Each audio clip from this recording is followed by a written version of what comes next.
Good morning दोस्तों, एक बार फिर से आपका मेरे ब्लॉग चैनल में स्वागत है। तो आज मैं आया हूँ पानीपत के एक बहुत ही फेमस प्रसिद्ध टूरिस्ट प्लेस पे जिसका नाम है कालाम। तो आज हम इस कालाम को एक्सप्लोर करेंगे और आपको दिखाएंगे इसमें क्या क्या चीज़ बनी हुई है जो आप यहाँ पे आके देख सकते हो।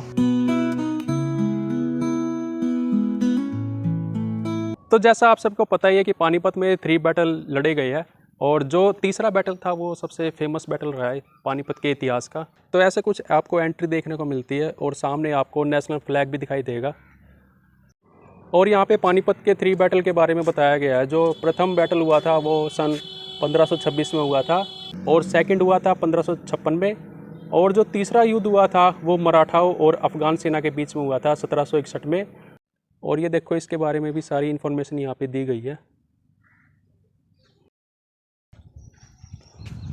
और यहाँ पे इंग्लिश में लिखा गया है कुछ। और आपको एंट्री करते ऐसा कुछ ये स्मारक देखने को मिलता है। और यहाँ पे ये देखो, आसपास के गांव भी लगते हैं और कुछ पार्क भी बनाए गए हैं। तो यहाँ पे आप बैठ के आराम से प्रकृति का एंजॉय कर सकते हो। और यहाँ पे सिक्योरिटी रूम भी है, अभी चालू नहीं है। जब कोई फेमस फेस्टिवल होता है तब इसको चालू कर देते हैं। और ऐसा कुछ आपको देखने को मिलता है। यहाँ पे ये देखो, पुराने पत्थरों से भी एंट्री गेट बनाया गया है। तो चलो आगे चल के देखते हैं और क्या कुछ इसमें बना हुआ है। और जैसे ही आप एंट्री करते हो तो यहाँ पे स्मारक चिन्ह के बारे में भी कुछ इन्फॉर्मेशन दी गई है। और ये पानीपत का बहुत ही ऐतिहासिक स्थल है। जब सदाशिवराव भाऊ का स्मृति दिवस आता है तो यहाँ पे महाराष्ट्र से भी कुछ लोग आते हैं श्रद्धांजलि देने के लिए। और इसके आसपास काफ़ी ज़्यादा गांव भी लगते हैं। ये वही स्थान है जहाँ पर पानीपत की तीसरी लड़ाई लड़ी गई थी। और आजकल के समय में देखो, यहाँ पे खेती भी की जाती है और यहाँ पे कुछ धान वगैरह लगाया गया है। ये देखो,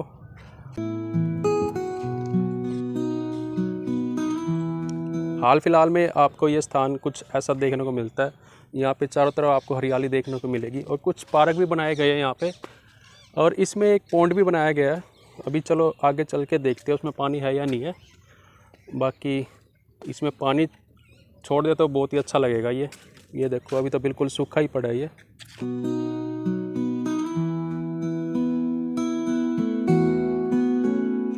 यहाँ पे वीडियोग्राफी के बारे में लिखा गया। अगर वीडियोग्राफी आप करते हो कैमरे से तो आपका शुल्क लगता है। और बाकी ये इन्फॉर्मेशन दी गई है। पानीपत का स्मृति चिन्ह है। ये देखो, मोमेंटम, ये आपको एरो का निशान दिखेगा। आप ऐसे चलते जाओगे तो वहाँ आगे बनाया गया स्मृति चिन्ह। ये देखो,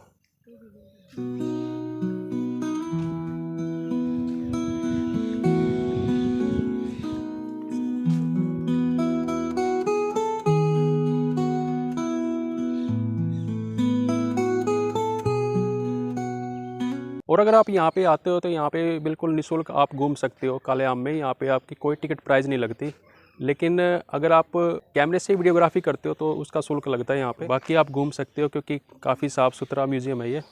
और 1992 में जो हरियाणा के राज्यपाल थे महामहिम श्री धनिकलाल मंडल जी, तो 1992 में उन्होंने इस स्मारक को राष्ट्र को समर्पित किया था। तो उसके बारे में ऐसा कुछ, ये देखो, यहाँ पे स्मृति चिन्ह लगाया गया। तो ऐसे ही आपको एरो के निशान देखने को मिलते हैं। ये देखो, ये एक पत्थर का बना के डस्टबिन रखा गया है। और जैसे आगे चलोगे तो इस पार्क की और भी ज़्यादा खूबसूरती निकल के आती है। और साथ में यहाँ पे जगह जगह पे कुछ बोर्ड लगाए गए हैं जिन पे इस पार्क के बारे में कुछ इंस्ट्रक्शन लिखी गई है जिसे आप फॉलो करते चले। और साथ में आपको बैठने के लिए यहाँ पे पार्क तो है ही लेकिन सिटिंग एरिया भी मिल जाता है। इंस्ट्रक्शन देखने को मिलती है, ये देखो। तो इसको भी आप फॉलो ज़रूर करें। और ये देखो, ये पॉन्ड बिल्कुल सूखा पड़ा है। अगर इसमें पानी डाल दे तो इसकी सुंदरता और भी निखर के आएगी।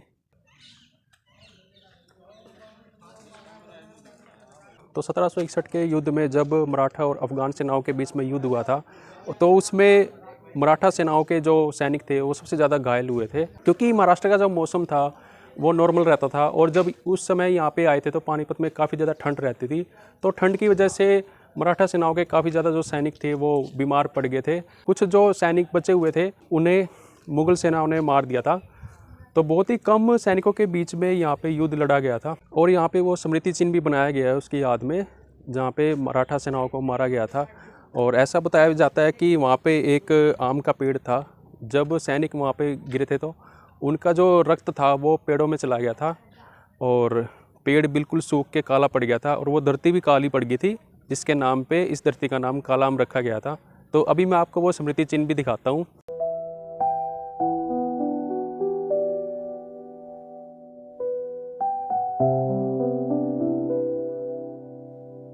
हाल फिलहाल में वहाँ से उस पेड़ को कटवा दिया गया क्योंकि उस पेड़ से एक चौखट तैयार की गई थी जो पानीपत के म्यूजियम में आपको देखने को मिलती है।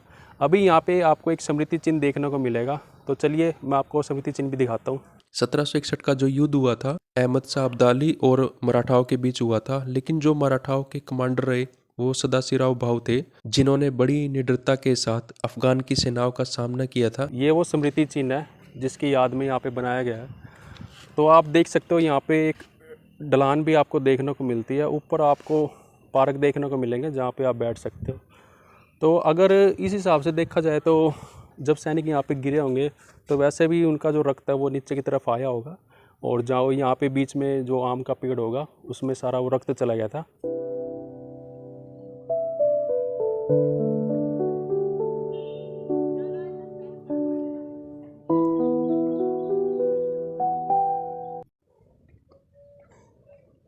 ये देखो, ये जो सामने आपको दिखाई दे रहा है यही वो स्मृति चिन्ह बनाया गया है जहाँ पे पहले कभी आम का पेड़ होता था। और तीसरा बैटल है उसके बारे में यहाँ पे इंफॉर्मेशन भी दी गई है।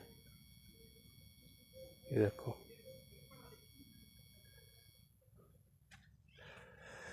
और इसके बारे में आपको यहाँ पे फुल इंफॉर्मेशन मिलेगी, तो आप वीडियो को पॉज करके भी पढ़ सकते हो।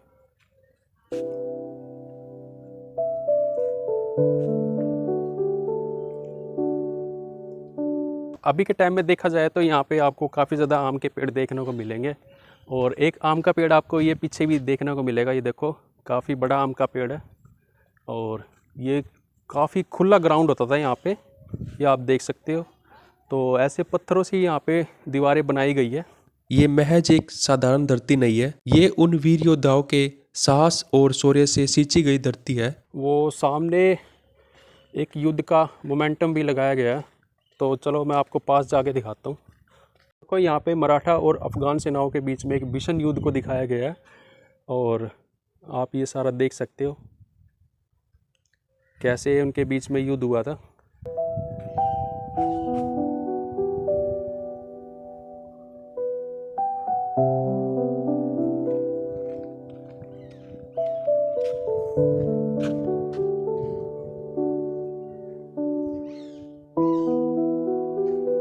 तो आप यहाँ पे पार्क का स्ट्रक्चर भी देख सकते हो कैसे ढलान टाइप में बनाया गया है। और ये देखो,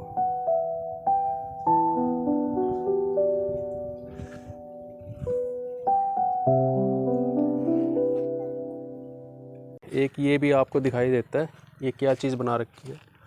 तो अभी तो इसको बंद कर दिया, तो इसके अंदर भी बताते हैं कि इसके अंदर भी एक कुआं है जो कि वो भी काफ़ी पुराने समय का ही है। आज के समय में देखा जाए तो ये स्थान सिर्फ एक पिकनिक स्पॉट बन के रह गया है। लोगों को भी इसके प्रति जागरूक होना चाहिए और ऐसे ऐतिहासिक स्थानों पर जरूर आना चाहिए। और यहाँ पे अंदर ही आपको एक लाइब्रेरी भी देखने को मिल जाती है। तो फ़िलहाल तो क्लोज़ की गई है, वैसे ये टाइम टू टाइम ओपन भी हो जाता है। और जब आप 800 मीटर चल के आते हो तो आपको यहाँ पे जेंट्स टॉयलेट भी देखने को मिल जाएगा, तो आप इसका भी यूज कर सकते हो। तो ये थी कुछ हिस्ट्री इस ऐतिहासिक स्थल के बारे में। आई होप आपको ये व्लॉग अच्छा लगा होगा। अच्छा लगा होगा तो चैनल को लाइक करना, शेयर करना और सब्सक्राइब जरूर करना। मिलते हैं नेक्स्ट व्लॉग में। जय हिंद, जय भारत।